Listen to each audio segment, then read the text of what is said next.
Let's hear from you, audience. Today is question and answers, your live questions plus questions and comments from the MSP Radio and Business of Tech social media feeds. We'll talk return to the office, billing rates, endpoint management, AI sandboxes, cloud spend, the job market, and more. Plus, anything you want to talk about. Welcome to the Business of Tech Lounge, the live version of the Business of Tech podcast. It's Wednesday, November 27th, 2024, and I'm Dave Sobel. Now, I will be taking those questions and comments throughout the show, so make sure to put them in chat if you've got one. I will happily respond to any questions you throw my way. Now, I want to thank Sales Builder, our Patreon sponsor, whose support makes this show possible. Focus on your IT sales workflow with the power of automation and visit them at salesbuilder.com. That's BUILDR.com. Now, reminder, I am watching that chat, so I will take any questions. Now, first, I want to start out with a question from the audience about my recent interview with Peter Kujawa. Peter and I were talking about the MSP market and some of the latest market data, and he had made some points about technician density. And a listener wrote out to me with this question to understand more about technician density. Historically, endpoint meant workstations, and probably workstations and servers. When we talk about endpoints per technician, is that the number we're counting? Or do we also include the network non-user devices that are included in our managed services plans? Router, firewall, switches, APs, battery backups, NAS appliances, and printers? Now, I went back and I checked with Peter to double check on this, and he let me know that the correct answer is the second one, that any devices that are covered under a managed services plan is included when he talks about endpoints per technician. And Peter had given some guidance in that interview about the different kinds of endpoint density. Now, what I wanted to give some thought to and pose to my audience to think about is, as we continue to invest in automation and particularly AI and machine learning driven automation, will we see those numbers continue to go up? It's one of those things that I have been having conversations with Peter at Service Leadership about, and one of those things that I think will be interesting to test. Can you expand those densities, that per endpoint to technician numbers, through further investment in automation? Now, generally, that number has been true, that yes, you can continue to do that. How much can we achieve more density when we add the new AI and automation that's coming through some of the large language models or some of the advanced machine learning that we're seeing being infused into those platforms? It'll be an interesting space, and one of the reasons why I wanted to highlight that as an area we wanted to understand. So if you're interested in understanding how to track this, what you should be looking at now is making sure that you're counting all of the endpoints, as Peter highlighted, all of the things, not just workstations and servers, but any devices of any kind that are included in your managed services plan. A reminder, I am watching chat if you've got questions and comments throughout today's discussion. Now, my second question of the day that I wanted to spend some time on was about charging and rates. This listener wrote to me and said, how much should a new company charge per hour to attract new small business customers? Could I offer some guidance, and what does the data say? Now, this listener works for a company who charges $320 per hour, and as they're striking out on their own, did not feel like they could charge that much for a new business. Now, I want to highlight a couple of things that are really interesting to think about when we're thinking about billing rates, because oftentimes, particularly when you're starting out, you recognize that any business is good business. You're just trying to bring dollars into the door. So I want to highlight that that is a priority that you will often think about. And one of the things you'll do is you'll go around to your market, you'll look at what everyone else is charging and try and understand, well, can I come in the median of that, the mean of that, right along everyone else's rates, or maybe perhaps I'll come in a little bit lower. Now, I want to give you a particular set of metrics that we use to determine when we're looking as analysts at a business to understand if a services business is healthy. We're looking, when we look at your profit and loss statement, we want to see 2.5 times your salaried people or higher to understand if you are making money versus losing money. If the bill rates total in revenue fall below 2.5 times the salaries of your employed people, I know that business is not making any money. And in fact, the more that we can get to from above that, the more profitable that is. So that's a really high, important metric. Now, for someone who's like this, who's looking at starting out, they may say, I'm going to struggle justifying $320 per hour. Well, is that true? Is that the number that you need to bill in order to keep the doors open on your business? And I want to say, particularly for those of you that are starting out, it is very difficult to raise your rates over time. It is very difficult to do that. And oftentimes you start so low that it is very difficult to bring that further up. Now, David Campbell has thrown out a question, and I want to bring that up to the front. He wants to get some more insight into product and proposition management, specifically for technical services. Things like technical writing, building a taxonomy, ideas for collaborating with remote teams. Those are areas as well, too. Now, I will tell you, David, I think this rule that I've just talked about in terms of billing rate applies in any technical services. So if the insight you're looking for is around billing rates, I'll tell you that I think it's completely aligned with that. Now, if you're looking to divide that out into a particular service offering, I'd certainly like to hear a little bit more about what you're thinking about. Now, additionally, I'll note that you've also thrown into the chat there that you like to get a little bit of ideas about how to position managed services, like MSP services, how to pitch it to customers. There are lots of guidance out there in terms of what you want to do in terms of giving the positioning out there. Oftentimes, we talk a lot about the idea of linking the uptime of the business to the services that are being provided. I'm going to deliver a set of services and we're going to measure success based on the uptime of your business. That is oftentimes the way this is done. And these are the pain points that we're going to take away for your business, and we're going to deliver that on a monthly recurring revenue basis. I will tell you that my favorite way of having conversations about any technical services is the way that you can link it to some portion of the profit and loss statement. I've got a whole video on my YouTube channel about this, but I'll expand a little bit about what I call my good, better, best model. Oftentimes, you want to make sure that you're talking about your services as it links to one of three portions of a profit and loss statement. It's good to connect yourself to the basic portion of administrative costs.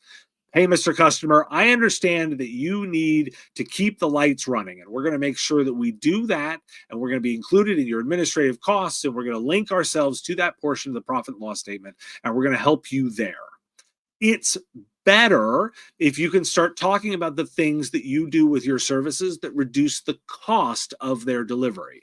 I.e., can we make your people a little bit more productive? Can we save them some time? Can we implement workflows that help them be more efficient? And we're going to measure that return on investment against the cost of delivering those services. I think that's a better way of having these conversations with customers. And the best way to have this conversation with customers is to link it to their top line revenue. Your investment, Mr. Customer, in technology is going to drive additional revenue by selling more of your widgets, allowing you to bill more hours, allow you to bring in more membership if you're, say, an association, will allow you to have 4 more patients a day, doctor. Whatever that is, tying it to the revenue line item is the best way to possibly do that. And so that's the way that I think about positioning services, and I find that is most useful. Now, next up on my hits list, and keep the questions coming if you've got them, my comments on return to office caused a firestorm on one of my YouTube shorts, so I pulled some samples for you to get a sampling of what people were saying. Amazon must know something. So silly how everybody wants to work out of their bedroom. Who is going to lead? Nobody. And when that happens, the last person you want leading will be there.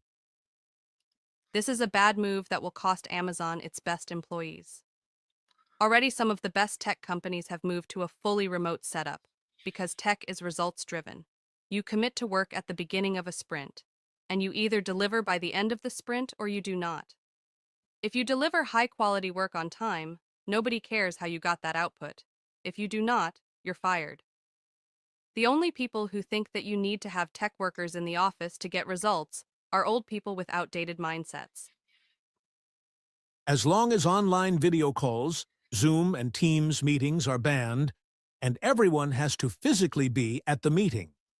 The meetings must be scheduled to allow attendees to walk from one meeting room to another with bathroom and coffee breaks. So I want to address a couple of these because I thought they were super interesting. It's interesting to me when a listener reached out and said Amazon must know something. I agree. I do think they know something. I don't think it's necessarily about culture. My theory that I offered on my show was the fact that they were positioning around layoffs. And I think that's one of the areas where that they're going to see continued reduction of force. In fact, it was embedded into the announcement that they made that they were restructuring their middle management, that they were flattening the organization. Well, that's code for reorganization that oftentimes includes some reduction of force. Now, Jassy has come out on record as saying that he did not explicitly want it to be a reduction in force. So a second theory that I'll offer here is this is about real estate, that they've got real estate that they've paid for, and they want to make sure it's not wasted. Now, I think the second listener who chimed in there was very insightful. I think it is a bad move. And I think good employees are going to look for that flexibility. They're very results driven and are going to make changes in their own careers to find organizations that do this. And I'm going to say, I've been highlighting this as an opportunity for managed services providers, IT services companies to snatch those people up. If you've got high performance people that want the flexibility of being able to work where they want, give them an environment that they can thrive in and they'll happily work for you. So I think this is an opportunity, and to lean into the opportunities that are available in creating that kind of environment. And I wanted to respond to that last comment because I thought it was intriguing to focus on the fact that many people have built hybrid work, but what they mean by that is like a rigid schedule of 2, 3, or 4 days in the office, and then everyone ends up still on Teams and Zoom meetings just from offices. I want to observe that one of the difficulties about being a flexible organization is actually doing that in a way that's very effective. It is difficult to be a manager of asynchronous work, meaning I don't necessarily have to have all my people in at the same time and have reporting at the same time. We're going to work on different things and at different reporting timeframes and schedules and not necessarily do that in real time with one another. But those organizations that master it are very good at being able to both spread across time zones and be effective at when people need to do it. And they're very results driven. They've shifted towards work product as the output versus time. Now, that's hard to do. And one of the reasons why I think this is an interesting space is the fact that those that get good at doing this have a competitive advantage, but more importantly, can lean into offering that as a solution, teaching organizations how to do it. And to David's question earlier about positioning services, when you master that kind of investment, you can go to your customers and say, not only are we going to help you with remote working and the ability to do that, we're also going to teach you skills to be effective with the technology itself. We're not going to just give you Zoom or Teams or effective workflow in Microsoft 365. We're going to teach you how to use it and how your managers can be more effective using the technology, and you're going to get better outcomes based on that. That's why I keep talking about this space and why I think it's so interesting, is that there really is some opportunity to stand out with some very business outcome related stuff. We're constantly talking about deliver business outcomes to your customers. Yeah, but what does that mean? This is an example of delivering better business outcomes. The ability to hire more people at different times that are flexible and still deliver work on a regular basis. Now that's a business outcome we can measure. Now, Listeners, I got another good one because this question came in and I was super excited to talk a little bit more about it. You all know I love AI. I'm talking a lot about its impact. And one recently I talked about was the idea of launching AI sandboxes in your environment. One of the things we've seen so much in our space right now is everyone as an individual is starting to play with these technologies, but lots of businesses are worried about what it means. This idea of a shadow AI infrastructure that's starting to happen in our businesses because employees are trying to learn what these tools do and aren't necessarily offered opportunities to do this. So this listener posted this idea about AI sandboxes. I have been pondering the topic of sandboxes for AI usage to test out before rolling out to my business infrastructure. I am still hesitant giving employees that much info and knowledge. There's two parts to this, which is why I thought it was such an interesting conversation. The first was this idea of sandboxes in general, right? The idea that you want to offer ways for your employees to start experimenting with the AIs now. That's a great idea because you want to test that out and give investment from your employees and how to best use it. And you'll learn a lot about what works and what doesn't. And you can go on that journey with your employees. One of the things we're finding is that there is a distinct investment that has to happen in the AI technologies that make a difference. I just reported on this last week on the show. And by the way, on tonight's episode of the show will be some additional thoughts on this topic. But there was a study recently done with some doctors looking at the various outcomes of adding AI to their practices or not. And what the test was, and the study did, was it actually took three groups, right? The first, where they were all given cases. And the first group of doctors were the control. Those were those that worked without artificial intelligence. There's a second group that was given artificial intelligence to augment their ability to make diagnoses. And the third was the AI alone making diagnostics on cases. You probably would guess differently than the results of what actually happened. What actually happened, it turned out, is those that were augmented with AI underperformed those doctors that worked on their own.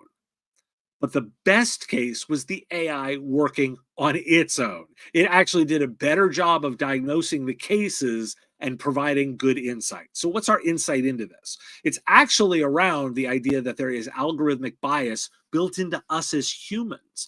Though when we look at that, we're using it much more like a search engine is oftentimes how these doctors were thinking about it. And we're using the tool to try and get things, and we're pushing back when it challenged their judgment. And actually, that's not how these tools are best used. These tools are used as collaboration partners or working with you to explore ideas and present lots of options that you then talk through and collaborate on because the AI actually has more insights in some cases.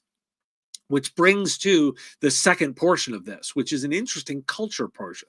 This listener said they were hesitant to give employees that much information and knowledge.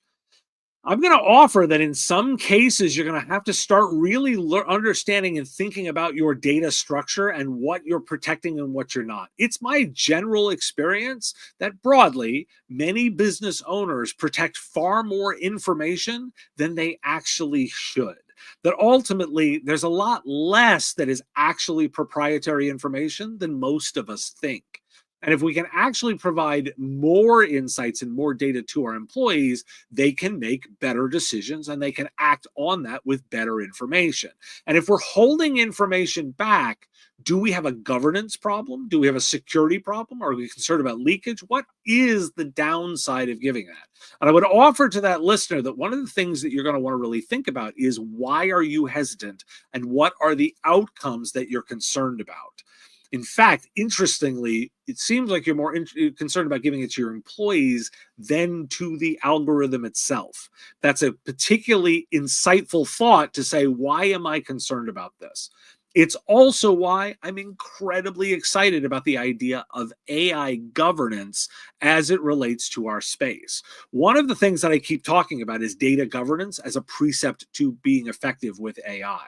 And what I mean by that is most organizations need to get their hands around what data they have, who can get access to what and what can it be used for. And going through the exercise of determining why we have data, what it's for, and who can use it actually drives to answering those questions. First, you have to do it for your own organization, but I also think it's an incredibly powerful offering to deliver out to your customers as well, because most of them have not thought about these questions.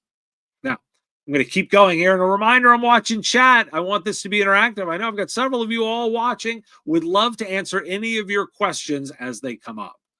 Now, next up, I've got a comment about cloud spend that I wanted to share. I agree with the focus on cost management for cloud spending. Unmanaged cloud spending can get out of hand very quickly. Specific service offerings focus on auto-scaling depending on load or by schedule. This one got my attention right away. We've been talking on the show about the idea of many of the areas that we've seen investment recently in cloud is about managing cloud spend. Oftentimes, organizations are finding that they're spending more than they anticipated by moving to the cloud, and sometimes being very wasteful about it. And there are definitely offerings about doing cloud spend management. I think this is going to be one of those areas that is continuing to be growth. See my earlier comments on this show about tying back to the profit and loss statement. If you can link into the cost of goods sold on delivering better efficiencies, you're doing a better job, in my good, better, best definition, of helping your clients with those outcomes. By linking to cloud spending, it's going to make sure that you're doing a good job of spending their dollars intelligently. The cloud's dynamic. You can scale up, you can scale down, but that also is linked to cost, and you have to keep an eye on cost management. There's a lot of research that's showing anywhere between 20 and 30% of cloud spend is entirely wasted. Recovering that for customers, incredibly value. So I would tell you that as a listener, I was really encouraged to see that there was that excitement there as well. Listeners, I'll keep going. I've got a couple of more of the pre-arranged questions that have been sent out or pulled from my socials. Make sure to catch me live here with any that you've got. So how about this listener who was thinking about the job market and some of my recent job data, and then brought up this point that I wanted to talk about. Great insights on the tech job market. It's intriguing how AI influences hiring.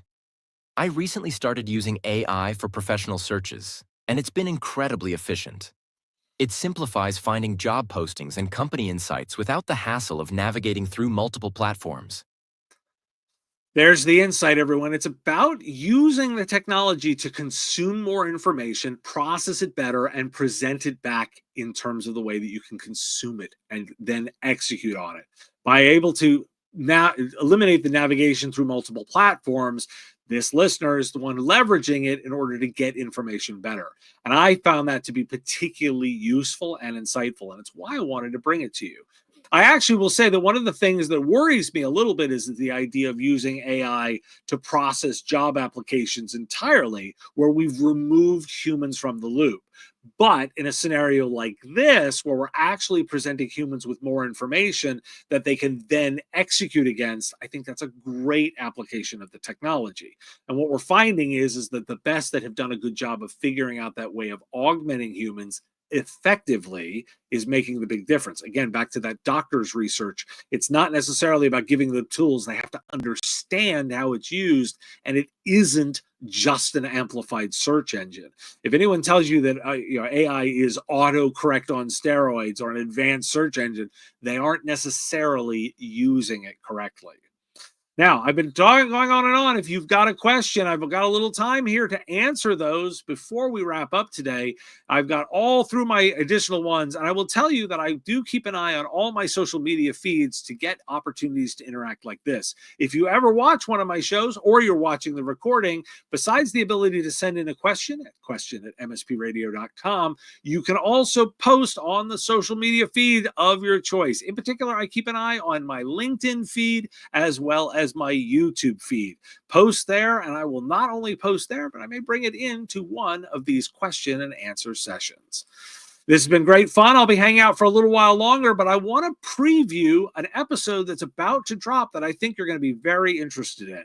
Dennis O'Shea joined me for a conversation. Now, he's the CEO of an award-winning MSP called Mobile Mentor. Dennis shares his insight on the generational divide in security and privacy attitudes, the evolution of mobile device management, and the critical importance of data governance as AI becomes ubiquitous. He also discusses how regulation are driving different security approaches across regions, and we get some of his advice on the top priorities for businesses to focus. Here's a preview of that interview. By that, I mean automating provisioning, automating the 5 lifecycle processes, how you provision a device, onboard a new user, deploy all your applications and content to them, automate all your OS updates, automate your patching, automate the end-of-life retirement, so that you can free up IT time to then think about data security and do some of the work on data classification, data governance. Because most organizations we work with, and if you say, you've got the leaders who have done all that, the laggards who will get to it in 5 or 10 years' time, the mid-market, the middle market, they're all working through this, but very few of them have already have fully automated all their day-to-day IT operations. So they don't have the headspace to go and work on the data governance yet. So that's where we think that the greatest gains are.